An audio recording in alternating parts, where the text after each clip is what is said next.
जय हिंद साथियों, स्वागत है आपके अपने चैनल स्टूडेंट वार में। गाइस, जैसा कि आप सभी साथियों को मालूम है कि यहाँ पे आप लोगों को शानदार प्रिपरेशन करवाई जाती है एनी अदर गवर्नमेंट एग्ज़ाम की। अगर नए साथी हमारे साथ जुड़ रहे हैं तो चैनल को सब्सक्राइब जरूर कर ले और हाँ, बेल आइकन को प्रेस कर दे ताकि समय समय पर आप लोगों को इसी प्रकार के लेटेस्ट वीडियो मिलते रहे। तो गाइस, आज हम कुछ साइंस के इम्पोर्टेंट क्वेश्चन करेंगे जो कि आप लोगों को प्रीवियस एग्ज़ाम में पूछे जा चुके हैं। तो स्टार्ट करते हैं गाइस। यहाँ पे आप लोगों के लिए शानदार रहने वाला है सेशन। सबसे पहले क्वेश्चन से ओके, यहाँ पे पहला क्वेश्चन आपके सामने है, बहुत ही प्यारा सा और शानदार क्वेश्चन। और क्वेश्चन आपके सामने है कि संपीड़न क्षेत्र होता है जहाँ खालिस्तान। ओके, तो बहुत ही प्यारा सा क्वेश्चन है। यहाँ पे ऑप्शन आपके सामने हो, यहाँ पे 4 ऑप्शन दिए हुए, अलग अलग ऑप्शन, जैसे कि घनत्व निम्न तथा दबाव उच्च होते हैं, घनत्व उच्च तथा दबाव निम्न होते हैं, या घनत्व तथा दबाव निम्न होते हैं। और आखिरी ऑप्शन आपके सामने कि घनत्व तथा दबाव उच्च होते हैं। तो देखिए, आंसर तो आपका होगा यहाँ पे घनत्व तथा दबाव उच्च होते हैं। अब यहाँ पे बात कर लेंगे हम संपीड़न क्षेत्र के बारे में। क्या होता है संपीड़न क्षेत्र? ओके, ताकि आंसर भी आप लोगों को यहाँ पे समझ आ जाए। चलिए, तो डियर स्टूडेंट, संपीड़न क्षेत्र के बारे में बात करेंगे हम लोग। संपीड़न क्षेत्र क्या होता है? ओके, तो देखिए, संपीड़न क्षेत्र का मतलब क्या होता है कि किसी भी चीज़ को कंप्रेस करना। क्या करना? कंप्रेस करना। कंप्रेस करना यानी कंप्रेस करना बोले तो संपीड़ित करना। और संपीड़ित करना का मतलब होता है कि चीज़ सिकुड़ने लगती। क्या होती है? सिकुड़ने लगती है। सिकुड़ने लगती है। और सिकुड़ने का मतलब कि उस पर प्रेशर अधिक पड़ने लगता है। ओके, और जिस प्रकार आप लोगों ने देखा होगा, यहाँ पे गैस के सिलेंडर को ले लेते हैं हम। ओके, यहाँ पे हम लोग जब गैस यहाँ पे इंटर करते हैं, ओके, या गैस जब भी भरवाते हैं तो हम लोग गैस को यहाँ पे कंप्रेस कर दिया जाता है इतने से, यानी इस वॉल्यूम के पात्र में गैस को यहाँ पे कंप्रेस कर दिया जाता है। अब इसी वॉल्यूम में गैस को कंप्रेस कर रहे हैं हम लोग, तो उस पर कितना कितना प्रेशर लगेगा? बहुत ज़्यादा प्रेशर लगेगा, यानी हाई प्रेशर, यानी उच्च दाब लगेगा। और अगर यहाँ पे इसका वॉल्यूम इतना है, ओके, इतना छोटा है, तो यहाँ पे डेंसिटी भी क्या होगी? उसकी उच्च डेंसिटी होगी। ओके, तो इस प्रकार आप लोगों को यहाँ पे समझना है। इसका जो उत्तर हो जाएगा, संपीड़न क्षेत्र जहाँ होता है वहाँ क्या होता है? घनत्व उच्च होता है और दबाव भी उच्च होता है। ओके, तो ये आप लोगों का सही उत्तर हो जाएगा। बढ़ेंगे गाइस अगले क्वेश्चन की ओर। और अगला क्वेश्चन यहाँ पे आपका है बहुत ही प्यारा सा और शानदार। जैसे कि आप लोगों से चर्चा किया गया था कि अगर किसी भी प्रकार का, देखिए आपका सेकंड नंबर का क्वेश्चन क्या है? फास्फोरस का इलेक्ट्रॉनिक विन्यास क्या है? तो इसी प्रकार के क्वेश्चन आप लोगों को एग्ज़ाम में देखने को मिलते हैं। और हमने पिछले जो आप लोगों को प्रिपरेशन करवाया था उसमें यहाँ पे आप लोगों को बताया था कि इलेक्ट्रॉनिक विन्यास कैसे निकाला जाता है। आंसर तो आप लोगों का पता है यहाँ पे कि 285 होगा इसका इलेक्ट्रॉनिक विन्यास। लेकिन ये आया कैसे? तो सबसे पहले बता दूँ आप लोगों को, अगर आप सभी साथियों को फास्फोरस का सिंबल याद हो कि इसे किससे डिनोट करते हैं, तो बता दूं आप लोगों को मैं, आवर्त सारणी में फास्फोरस को पी से डिनोट करते हैं। किससे? पी से डिनोट करते हैं। और इसका जो परमाणु क्रमांक है वो कितना होता है? तो ये 15 होता है। और यही इम्पॉर्टेंट हो जाता है। अगर आपको परमाणु क्रमांक याद है आवर्त सारणी के तत्वों की, तो आप इलेक्ट्रॉनिक विन्यास यहाँ पे आसानी से निकाल सकते हो। और जैसे ही आपको परमाणु क्रमांक याद है तो हमने बताया था कि इलेक्ट्रॉनिक विन्यास किस प्रकार निकाला जाता है। तो पहली कक्षा में आप लोगों के 2 इलेक्ट्रॉन जाते हैं, दूसरी में 8 जाते हैं, तीसरी में अधिकतम 18 जा सकते हैं, और चौथी में आप लोगों के 32 इलेक्ट्रॉन यहाँ पे प्रवेश कर सकते हैं। तो गाइस, उसी के अनुसार हमारे पास 15 इलेक्ट्रॉन है फास्फोरस के, और इसका इलेक्ट्रॉनिक विन्यास निकालना है। तो सबसे पहली कक्षा में कितने? हम 2 इलेक्ट्रॉन प्रवेश करेंगे। अब इस 15 में से 2 माइनस हुए तो कितने? 13 इलेक्ट्रॉन बचे। अब 13 में से दूसरी कक्षा में अधिकतम 8 इलेक्ट्रॉन जा सकते। तो गाइस, यहाँ पे 8 इलेक्ट्रॉन भी चले गए। अब कितने बचे? 2 और 8 आपके हो गए 10। अब हमारे पास 5 इलेक्ट्रॉन बचे हैं। और तीसरी कक्षा में अधिकतम कितने इलेक्ट्रॉन जा सकते? 18। तो हमारे पास 5 इलेक्ट्रॉन है और तीसरी कक्षा में आसानी से ये पाँचों के पाँचों इलेक्ट्रॉन आ जाएंगे। इस प्रकार इनका इलेक्ट्रॉनिक विन्यास क्या हो जाएगा, 285। आप समझ गए होंगे। ओके गाइस, इस प्रकार के क्वेश्चन यहाँ पे आप लोगों को पूछे जाते हैं। डियर स्टूडेंट, अगर हमारे साथ नए स्टूडेंट जुड़ रहे हो तो चैनल को सब्सक्राइब जरूर कर लीजिएगा और हाँ, बेल आइकन को भी प्रेस कर दे ताकि समय समय पे आप लोगों को इसी प्रकार के लेटेस्ट वीडियो मिलते रहे। और यहाँ पे आप लोगों को नर्सिंग की बहुत ही शानदार प्रिपरेशन करवाई जाएगी। ओके, जैसे ही आप लोगों के किसी भी प्रकार का लेटेस्ट अपडेट आ जाता है तो यहाँ पे शानदार आप लोगों को टॉपिक वाइज प्रिपरेशन करवाई जाएगी। देन अभी हम लोग खाली ऑब्जेक्टिव क्वेश्चन करेंगे जो आप लोगों को एग्ज़ाम में पूछे जाते हैं, चाहे एएनएम वाले विद्यार्थी हो, चाहे जीएनएम वाले विद्यार्थी हो, चाहे अदर स्टूडेंट्स। ओके चलिए, वायुमंडलीय दाब पर 1 kg ठोस को उसके गलनांक पर तरल में बदलने के लिए आवश्यक ऊष्मा को क्या कहा जाता है। बहुत ही प्यारा सा और शानदार क्वेश्चन, तो आप लोगों को ध्यान में रखना है। इसे कहा जाता है लेटेंट हीट ऑफ फ्यूज़न, यानी द्रवण की गुप्त ऊष्मा। अगले क्वेश्चन की ओर बढ़ेंगे। देखिए, अगले क्वेश्चन की ओर बढ़ने से पहले यहाँ पे जानेंगे बॉइलिंग पॉइंट क्या होता है। बॉइलिंग पॉइंट मतलब जिस बिंदु पर या जिस ताप पर आपका वाटर है वो उबलता है या बॉईल होता है। ओके, उबलता है या बॉईल होता है, वो आपका क्वथनांक बिंदु या बॉइलिंग पॉइंट कहलाता है। ओके, बात करेंगे यहाँ पे आप लोगों का फ्रीजिंग पॉइंट यानी हिमांक बिंदु। ओके, हिमांक बिंदु क्या कहलाता है, जिस जिस बिंदु पर या जिस ताप पर, जिस बिंदु या जिस ताप पर आपका द्रव, कोई भी द्रव ओके जमता है, क्या होता है, जमता है, वो आप लोगों का कहलाता है फ्रीजिंग पॉइंट। ये आप लोगों को ध्यान रख लेना है। बढ़ते हैं अगले क्वेश्चन की ओर। ओके, और यहाँ पे अगला क्वेश्चन आपका है बहुत ही शानदार और प्यारा सा क्वेश्चन है कि शरीर से रक्त बह के कम हो जाने के लिए चिकित्सा संबंधित पद क्या है। What is the medical term of losing blood from the body. तो देखिए, आपके सामने ऑप्शन दिए थे, ब्लीडिंग, हेमेटोलॉजी या ब्लड लॉस या हेमरेज। तो डियर स्टूडेंट देखिए, शरीर से रक्त बह के कम हो जाने के लिए जो चिकित्सा संबंधित पद है वो क्या कहलाता है। तो गाइस, अगर इस प्रकार की समस्या अगर आप लोगों के सामने आती है तो ये आप लोगों की हेमोरेज कहलाती है। ये आप लोगों को नोट डाउन कर लेना है। और जैसे कि आप लोगों को यहाँ पे ब्लड के बारे में बता दूँ कुछ इंपॉर्टेंट पॉइंट, तो आपका जो ब्लड है वो एक संयोजी उत्तक है। कैसा, संयोजी उत्तक है।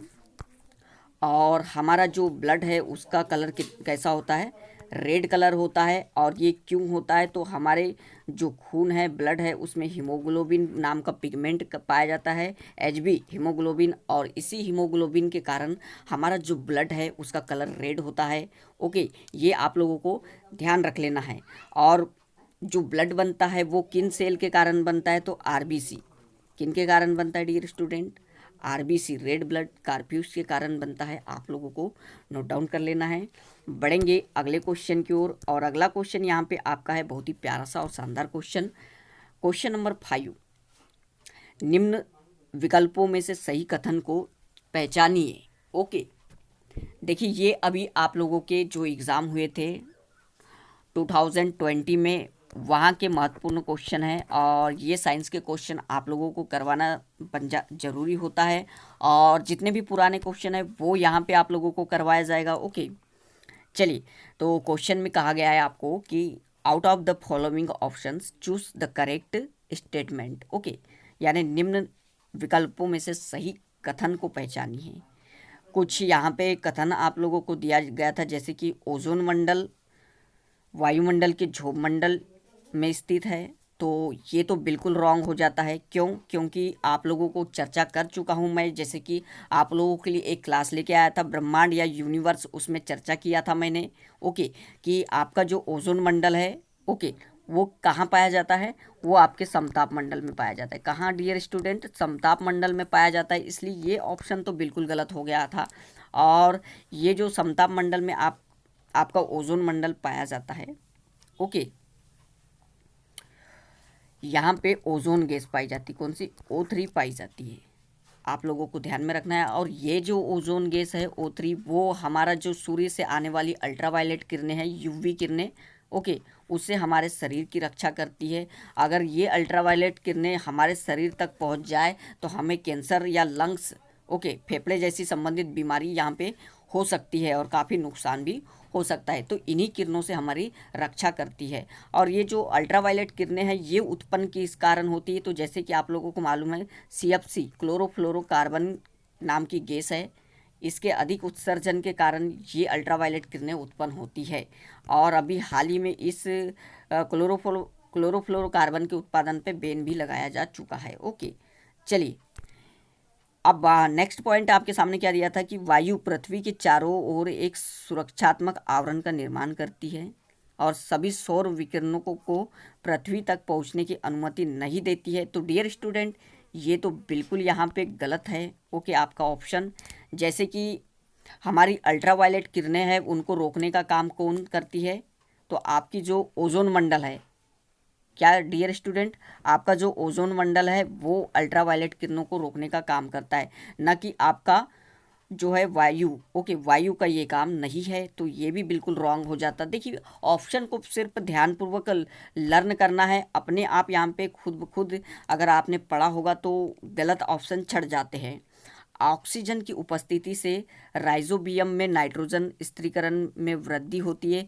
तो बिल्कुल यहाँ पे गलत है डियर स्टूडेंट, ये भी पॉइंट बिल्कुल गलत है। ऑक्सीजन की का कोई काम नहीं होता है राइजोबियम में नाइट्रोजन स्थिरीकरण का, नाइट्रोजन का ही काम होता है यहाँ पे। ओके, चलिए, तो आपका सही ऑप्शन था कि जीवमंडल यानी बायोस्फीयर पृथ्वी के सजीव आवरण निर्मित करता है।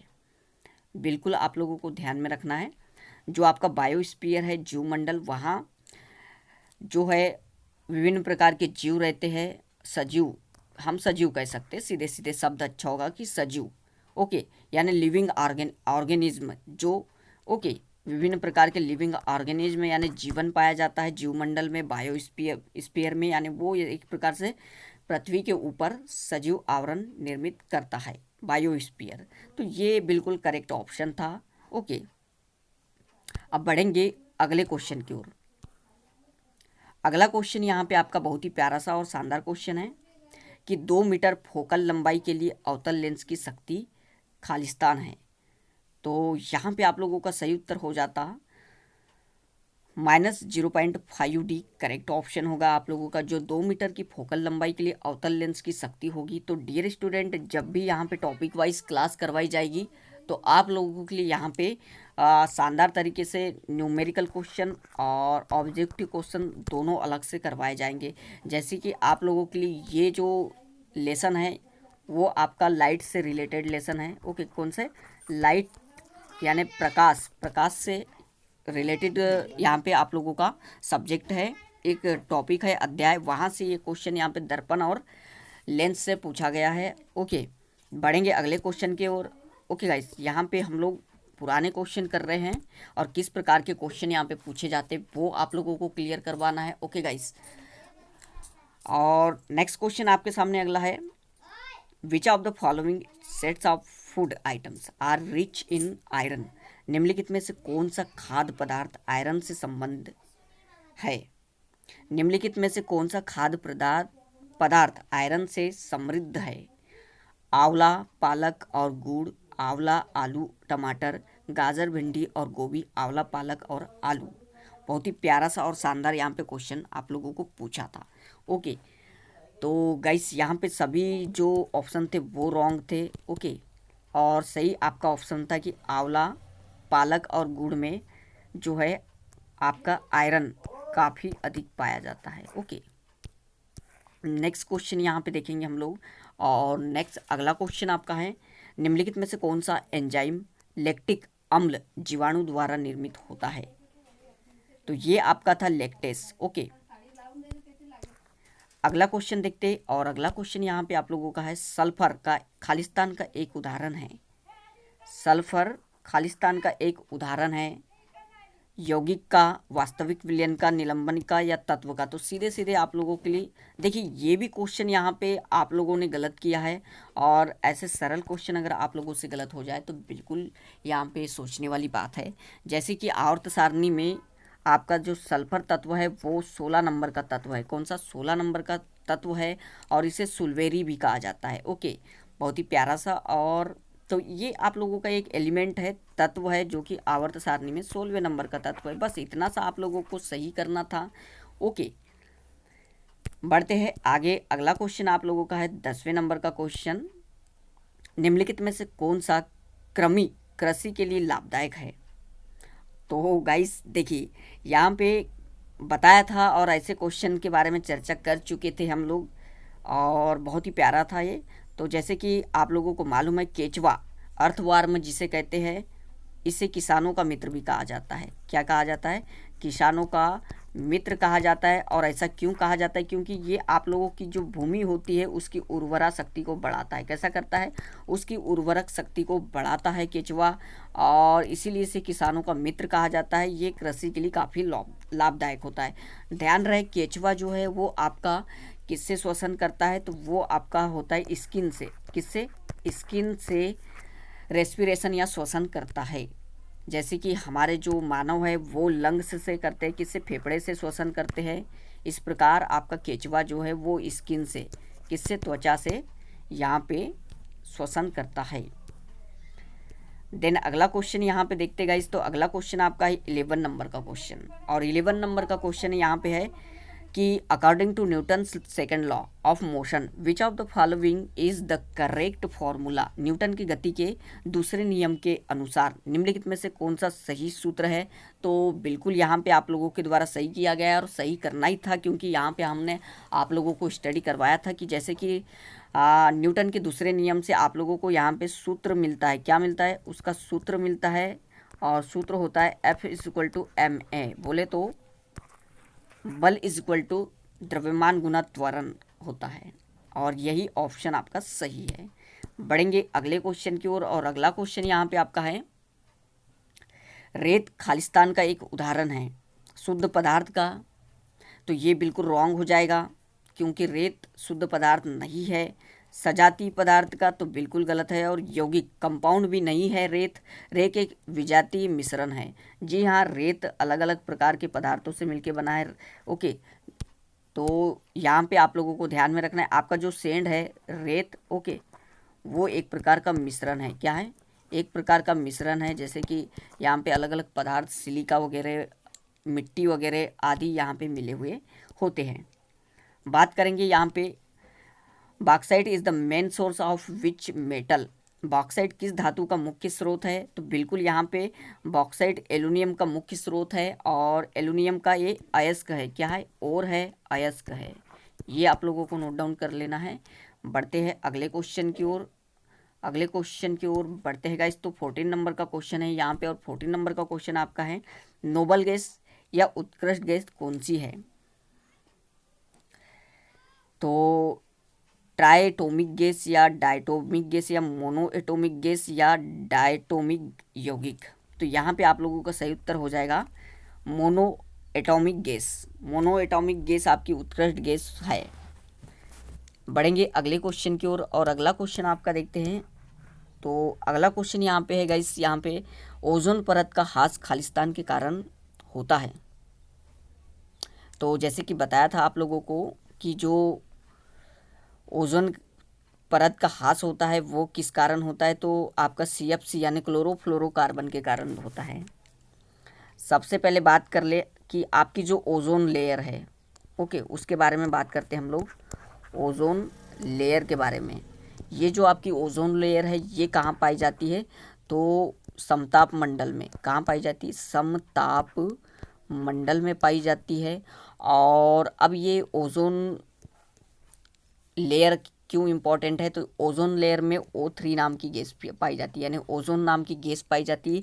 और ये जो ओजोन नाम की गैस है, या ओजोन लेयर कह लो आप, वो क्या करती है, उसका काम क्या होता है? जो हमारी सूर्य से आने वाली पैराबैंगनी किरणें हैं, अल्ट्रावायलेट किरणें, उससे मानव के शरीर की रक्षा करती है। अगर मानव के शरीर तक ये अल्ट्रावायलेट किरणें पहुंच जाए तो क्या होगा, हमें कैंसर या लंग्स या त्वचा संबंधित रोग यहाँ पे देखने को मिल सकता है और काफ़ी नुकसानदायक भी है। ओके, तो अल्ट्रावायलेट किरणें जो है वो किस कारण से उत्सर्जित होती है या किस कारण से उत्पन्न हो रही है, तो यही मेन कारण है कि आपका क्लोरोफ्लोरो जो कार्बन है उसी के कारण अल्ट्रावायलेट किरणें यहाँ पे अधिक उत्पन्न हो रही है। और इसी के कारण अल्ट्रावायलेट किरणें जो है यूवी किरणें उनको रोक रही है आपकी ओजोन परत, और ये ओजोन परत दिन प्रतिदिन यहाँ पे इसका ह्रास होते जा रहा है।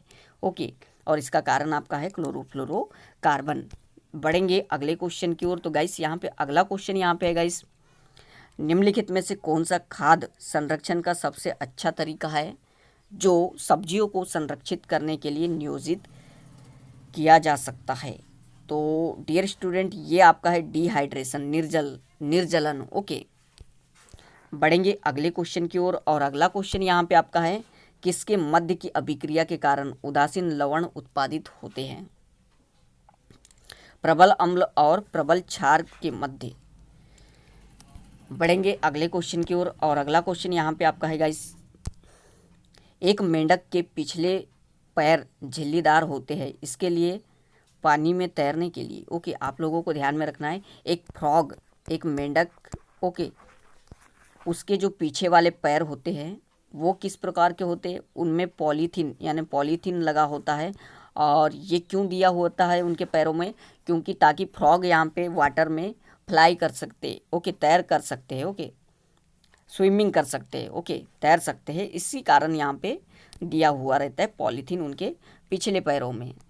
और मेंढक जो है फ्रॉग, ओके, वो अपना जो श्वसन है वो किस प्रकार करते हैं, तो यहाँ पे बता दूँ, एक तो आपका है लंग्स से करते हैं, किससे, लंग्स और स्किन दोनों से ही यहाँ पे मेंढक आपके हैं वो क्या करते हैं, रेस्पिरेशन करते हैं। तो डियर स्टूडेंट यहाँ पे बात करूँगा आप लोगों का जो है मेंढक, ये एक तो जब पृथ्वी यानी स्थल पे आ जाता है तब आपका स्किन से श्वसन करता है, देन अगर वाटर में रहा, जल में रहा, तो वो यहाँ पे लंग्स से यहाँ पे रेस्पिरेशन करता है। बढ़ते हैं नेक्स्ट क्वेश्चन की ओर, देखते हैं। ओके, अगला क्वेश्चन यहाँ पे डियर स्टूडेंट आपका क्या है, तो अल्फा 1 एंट्रीट्रिप्सिन प्रोटीन का उपयोग निम्नलिखित में से किस बीमारी के इलाज के लिए किया जाता है। ऑप्शन आपके सामने दिया था, जैसे गिगाटिज्म, विशालता, मधुमेह, बौनापन या वातस्फीति। तो सबसे पहले इन रोगों के बारे में चर्चा करेंगे हम, जैसे कि मधुमेह, डायबिटीज़, ओके, जिसको शुगर कहते हैं, शर्करा रोग भी कहते हैं, ये आप लोगों का, ओके।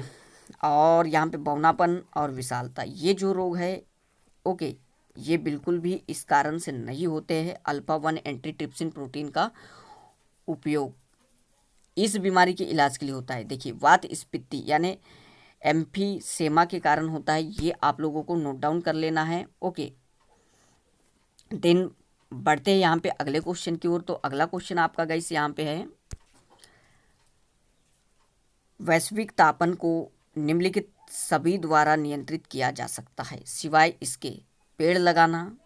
तो बिल्कुल देखिए, पेड़ लगाना भी यहाँ पे एक इम्पॉर्टेंट कारण हो जाता है कि वैश्विक ताप को नियंत्रित किया जा सकता है, ओके, पेड़ लगाकर। जीवाश्म ईंधन के उपयोग के द्वारा या मानव जनसंख्या की मंद वृद्धि, तो देखिए कम जनसंख्या करके भी हम यहाँ पे आप लोगों का जो है वैश्विक तापन को रोक सकते हैं। वनों की कटाई को भी कम करके यहाँ पे आप लोगों का वैश्विक ताप को कंट्रोल किया जा सकता है, ग्लोबल वार्मिंग को। लेकिन अगर जीवाश्म ईंधन का उपयोग, ओके, जीवाश्म ईंधन का उपयोग, इसके कारण से यहाँ पे हमारा जो है ग्लोबल वार्मिंग काफ़ी बढ़ रहा है। तो ये कारण यहाँ पे आप लोगों का हो जाएगा, ओके। अगला क्वेश्चन देखते हैं, निम्नलिखित में से कौन सा इलेक्ट्रॉन यथार्थ परक हाइड्राइड का एक उदाहरण है। निम्नलिखित में से कौन सा इलेक्ट्रॉन यथार्थ परक हाइड्राइड का एक उदाहरण है। तो ध्यान रखना है आप लोगों को, मेथेन आपका एक हाइड्राइड का उदाहरण है। और मेथेन सर्वाधिक बायोगैस में पाया जाता है। आप लोगों को बायोगैस का मुख्य घटक क्या है, तो मेथेन है, ये आप लोगों को ध्यान रखना है। बढ़ेंगे अगले क्वेश्चन की ओर। और अगला क्वेश्चन, जैसे कि आप लोगों को बताया था डियर स्टूडेंट की, देखिए यहाँ पे क्वेश्चन आपका 22 का है कि एल्किन का सामान्य सूत्र क्या है, और हमने बताया था कि आप लोगों को जैसे कि एल्किन, ओके, एल्किन, एल्केन और एल्काइन, इनका सामान्य सूत्र आप लोगों को बिल्कुल नोट डाउन कर लेना है, और हम लोगों ने बताया था भी, और क्वेश्चन यहाँ पे देखने को भी मिला आपको। ओके, तो डियर स्टूडेंट, इसका सही सूत्र हो जाता है आपका सामान्य CnH2n। ओके, जैसे कि टॉपिक वाइज क्लास आप लोगों को करवाएंगे जब भी, तो यहाँ पे आप लोगों का डिटेल पूर्वक करवाएंगे, बिल्कुल टेंशन ना लीजिएगा। कार्बन चक्र में जीवाणु की भूमिका है, कार्बन चक्र में जो बैक्टीरिया है, जीवाणु, उसकी क्या भूमिका होती, तो कार्बनिक पदार्थ का टूटना, यानी जो कार्बनिक पदार्थ है उन वो जो टूटते हैं या डिवाइड होते हैं, वो यहाँ पे बैक्टीरिया के कारण होते हैं। बढ़ेंगे अगले क्वेश्चन की ओर, और अगला क्वेश्चन आपका क्या है गाइस, तो गैसीय अवस्था में निर्मित हो रहे कण की स्थिति क्या है, यादृच्छिक तौर से गतिविधि करते हैं। नेक्स्ट क्वेश्चन देखेंगे यहाँ पे, अगला क्वेश्चन आपका, और अगला क्वेश्चन ओह बहुत ही सिंपल सा यहाँ पे क्वेश्चन आप लोगों को पूछा था, the chemical formula of glucose, glucose का रासायनिक सूत्र क्या है, वो भी आप लोगों के द्वारा यहाँ पे गलत किया गया, जो कि मैंने बार बार बताया था आप लोगों को कि ग्लूकोज का रासायनिक सूत्र होता है C6H12O6। ओके, और यही यहाँ पे गलत किया गया आप लोगों के द्वारा, जबकि ये सही होता आप लोगों का। ओके, कोई दिक्कत नहीं। तो डियर स्टूडेंट, ये थे आज के 25 क्वेश्चन। फिर मिलेंगे हम लोग इसी प्रकार के लेटेस्ट क्वेश्चन और प्रीवियस ईयर के क्वेश्चन लेकर। ओके डियर स्टूडेंट, बने रहिए हमारे साथ, इसी प्रकार के शानदार क्वेश्चन लेकर मिलते रहेंगे।